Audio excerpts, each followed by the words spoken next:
and concrete order.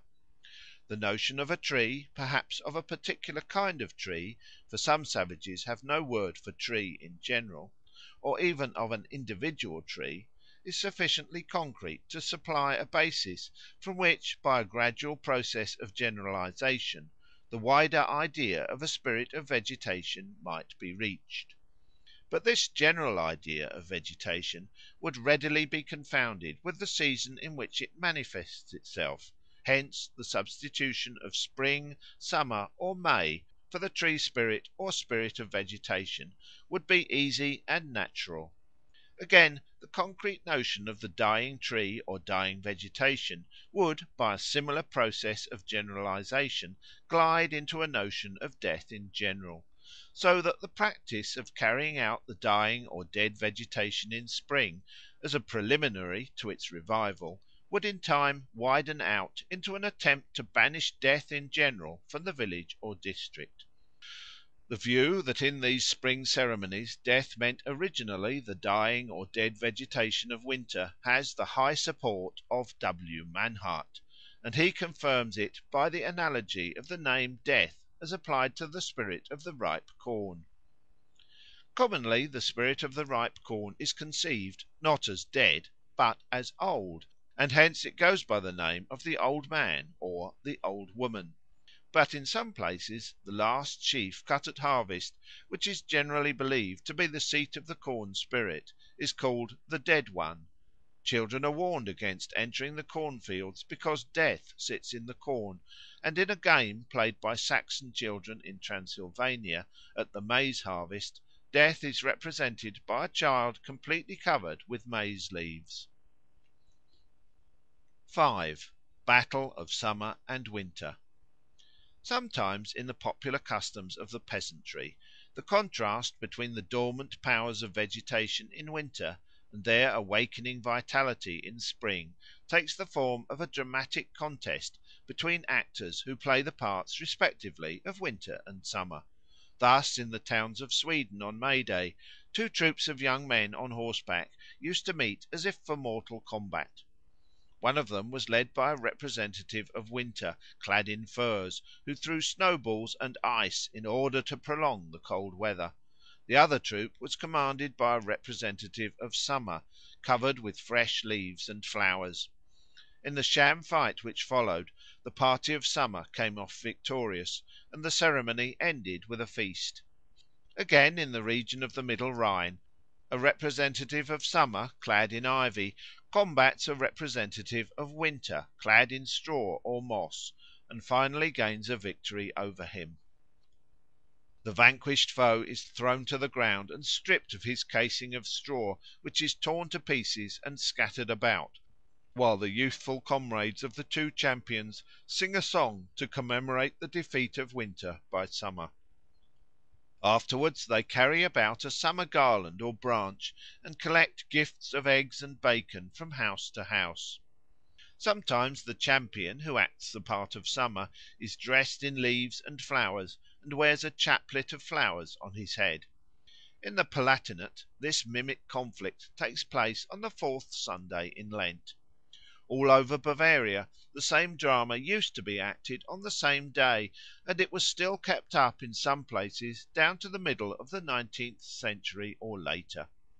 While Summer appeared clad all in green, decked with fluttering ribbons, and carrying a branch in blossom, or a little tree hung with apples and pears, Winter was muffled up in a cap and mantle of fur, and bore in his hand a snow shovel or a flail. Accompanied by their respective retinues dressed in corresponding attire, they went through all the streets of the village, halting before the houses and singing staves of old songs, for which they received presents of bread, eggs, and fruit.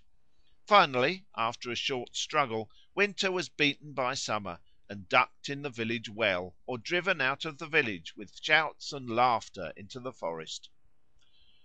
At Xxviii in Lower Austria, two men personating Summer and Winter used to go from house to house on Shrove Tuesday, and were everywhere welcomed by the children with great delight. The representative of Summer was clad in white and bore a sickle. His comrade, who played the part of Winter, had a fur cap on his head, his arms and legs were swathed in straw, and he carried a flail. In every house they sang verses alternately.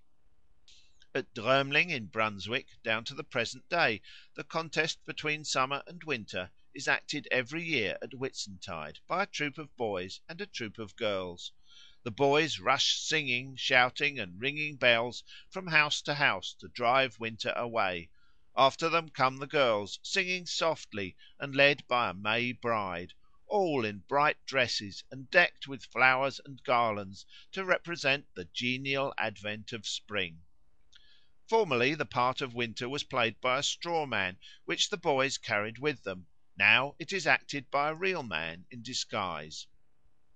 Among the central Esquimaux of North America the contest between representatives of Summer and Winter, which in Europe has long degenerated into a mere dramatic performance, is still kept up as a magical ceremony of which the avowed intention is to influence the weather. In autumn, when storms announce the approach of the dismal Arctic winter, the Esquimaux divide themselves into two parties, called respectively the ptarmigans and the ducks, the ptarmigans comprising all persons born in winter, and the ducks all persons born in summer. A long rope of sealskin is then stretched out, and each party laying hold of one end of it seeks by tugging with might and main to drag the other party over to its side. If the ptarmigans get the worst of it, then summer has won the game, and fine weather may be expected to prevail through the winter. 6. Death and Resurrection of Kostrubonko.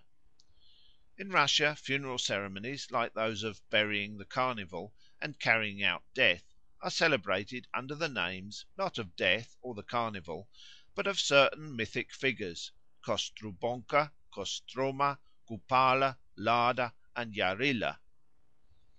These Russian ceremonies are observed both in spring and at midsummer.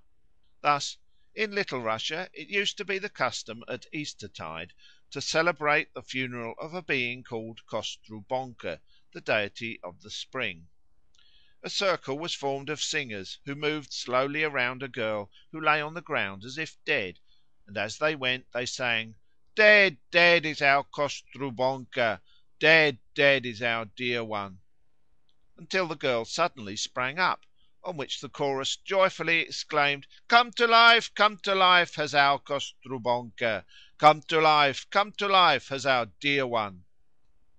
On the eve of St. John (Midsummer Eve) a figure of Kupala is made of straw and "is dressed in women's clothes, with a necklace and a floral crown." Then a tree is felled, and after being decked with ribbons is set up on some chosen spot.